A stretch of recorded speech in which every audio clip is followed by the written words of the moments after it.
Herenegun jaso genuen dei bat poliziaren partetik esanaz aurkeztu behar ginula gaur orain 5 eta 5 urrenez urren nire taldekidea eta ni neu.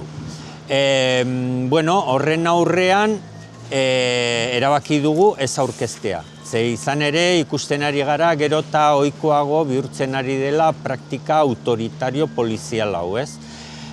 Kasurik onenetan, txarrenetan zuzenean ja atxilotzen dute jendea, ez?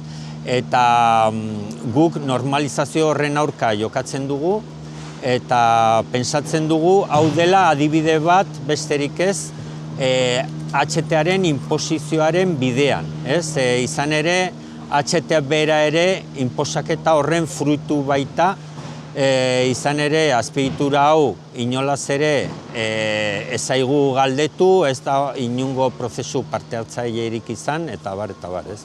Orduan, deriba autoritaria eta militarista honen aurka jokatzen dugu, eta horregatikan hain zuzen ere aldarrikapena egiten dugu HTaren inposaketa eta azpiegitura hau inposatzen digun sistema kapitalista polizial eta militarismoaren aurka borrokatzeko.